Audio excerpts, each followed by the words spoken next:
देख रहे हैं एबी स्टार न्यूज। मैं हूं आपके साथ सपना वर्मा। इतिहास के पन्नों पे आज का दिन बेहद ही खास है और इसके वजह से आज मनाया जाता है। आपको बता दें कि आज विश्व निषेध दिवस मनाया जाता है। आज ही के दिन साल 1954 में इसकी शुरुआत हुई थी। तो आखिर क्या है ये विश्व धूम्रपान दिवस और आखिर आज के दिन इसे क्यों मनाया जाता है, चलिए इस पर एक नजर डालते हैं। आइए जानते हैं आज क्या है खास, खंगालते हैं इतिहास के पन्ने। नशा चाहे किसी भी तरह का क्यों ना हो, नशा सेहत के लिए हानिकारक होता है। इससे न सिर्फ स्वास्थ्य का नुकसान होता है बल्कि पैसों की भी हानि होती है। हर किसी के लिए ये जरूरी है कि वो इस तरह की तमाम चीजों से दूर रहे, चाहे वो शराब हो या फिर धूम्रपान। अक्सर देखा गया है कि नशा अपराधों की बड़ी वजह बनता है। देश में नशा मुक्ति के लिए कई तरह की पहले समय के साथ की गई है, जिनका मकसद देश को इन सब से दूर रखना है। इसको लेकर कई अभियान भी बड़े पैमाने पर चलाए गए, जिनका मकसद देश में नशे की लत से युवाओं को बचाना है। लेकिन कई मामलों में ये देखा गया है कि नशे के आदी हुई युवा पीढ़ी जानबूझकर नशे का सेवन करती है, वो भी सिर्फ शो ऑफ करने के चक्कर में, या फिर अक्सर कई युवा इस तरह की बुरी लत की चपेट में आकर बेहद ही कम उम्र में कई खतरनाक बीमारियों का शिकार हो जाते हैं। आज के दिन का संबंध उसी सोच को खत्म करना है जो नशे की तरफ भागती है। आज धूम्रपान निषेध दिवस है, जो कि हर साल आज ही के दिन मनाया जाता है। आज का दिन उन सभी लोगों को जाता है जो धूम्रपान की लत से जूझ रहे हैं और इससे छुटकारा भी पाना चाहते हैं, लेकिन बस वो कहते हैं ना कि वो रास्ता ढूंढना चाह रहे, लेकिन बस उन्हें रास्ता दिखाने वाला कोई नहीं है। अक्सर तनाव से जूझ रहे बहुत से लोगों में भी देखा गया है कि वो धूम्रपान कर खुद को स्ट्रेस फ्री महसूस करते हैं। लेकिन आपको बता दें कि धूम्रपान कैंसर और दिल की बीमारियों का कारण बनता है। धूम्रपान से फेफड़े जल्द ही सिकुड़ने लगते हैं और देखा गया है कि कई मामलों में कम उम्र में ही युवा कई तरह की बीमारियों का शिकार हो जाते हैं। बात की जाए अगर धूम्रपान निषेध दिवस को लेकर, तो साल 1984 को पहली बार रिपब्लिक ऑफ आयरलैंड ने बुधवार को इसे मनाया था और तभी से इसे 9 मार्च को बुधवार के दिन मनाया जाता है। इसका मकसद धूम्रपान को छोड़ने के प्रति जागरूकता फैलाना।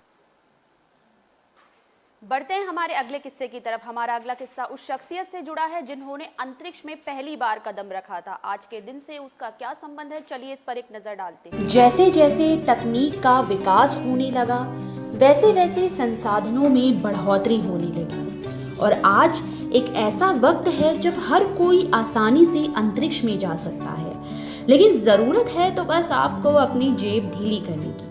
लेकिन एक वक्त ऐसा भी था जब अंतरिक्ष में जाना सिर्फ एक सपना हुआ करता था और इसके लिए सालों की ट्रेनिंग के बाद ही एस्ट्रोनॉट इस प्रक्रिया को पूरा कर पाते थे और अंतरिक्ष में जा पाते थे। आज का इतिहास अंतरिक्ष से जुड़ा है, उस शख्सियत से जुड़ा है जिनका आज ही के दिन साल 1934 को जन्म हुआ था। वो थे अंतरिक्ष यात्री यूरी गागरिन। इतिहास बताता है कि गागरिन मात्र 27 साल की उम्र में अंतरिक्ष में पहुंचने वाले एकमात्र शख्स थे।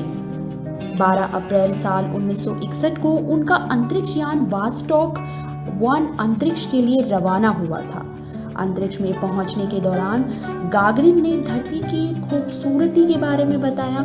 रूस के एक किसान परिवार में जन्मे गागरिन को एक वक्त तक कोई नहीं जानता था, लेकिन अंतरिक्ष से वापस लौटने के बाद दुनिया भर में उनको एक नई पहचान मिल गई। रूस के लिए ये ऐतिहासिक लम्हा साबित हुआ, जिसने रूस की छवि को वैश्विक स्तर पर गौरवान्वित किया। बढ़ते हैं हमारे अगले किस्से की तरफ। हमारा अगला किस्सा जुड़ा है जाकिर हुसैन से, जो कि तबला वादक हैं। चलिए नजर डालते हैं उनके इतिहास पर। संगीत, जो कि अगर जीवन में ना होता तो शायद जिंदगी सूनी या फीकी होती। कई जगह तो संगीत को एक थेरेपी के रूप में तक देखा जाता है। ये ना सिर्फ कानों को सुकून देता है बल्कि हमारे आसपास एक सकारात्मक वातावरण भी बनाता है। लेकिन ये इस बात पर निर्भर करता है कि आप किस तरह का संगीत सुनते हैं। यूं तो संगीत एक पूजा है आत्मा से परमात्मा की। जिसके पास ये बेहतरीन कला है, जिसके पास संगीत उत्पन्न करने की क्षमता है, तो सच मानिए इससे बढ़कर कुछ नहीं है। आज का दिन संगीत जगत की एक उसी महान शख्सियत से जुड़ा है जिनका आज जन्मदिन है। वो शख्स जिन्हें देश नहीं बल्कि विदेशों में भी भारत का नाम रोशन किया, एक नई पहचान बनाई। वो शख्स जिन्होंने शास्त्रीय संगीत को एक नया आयाम दिया, जाकिर हुसैन, जिनके तबले की धुन ने पूरी दुनिया को अपना कायल बना दिया। बतौर तबला वाहक उन्होंने कई शो किए और भारत का नाम पूरी दुनिया में रोशन किया। आज ही के दिन साल 1951 को उनका जन्म हुआ है। पद्मश्री और पद्म भूषण के अलावा ग्रैमी अवार्ड से भी उन्हें सम्मानित किया जा चुका है, जो कि एक बड़ी उपलब्धि है। ये उपलब्धि दिखाती है कि संगीत जगत में उनकी क्या भूमिका है। एक किस्सा दिन का हिस्सा में आज के लिए बस इतना ही। मुझे दीजिए इजाजत। देश और दुनिया से जुड़ी तमाम खबरों के लिए देखते रहिए AB स्टार न्यूज़। नमस्कार।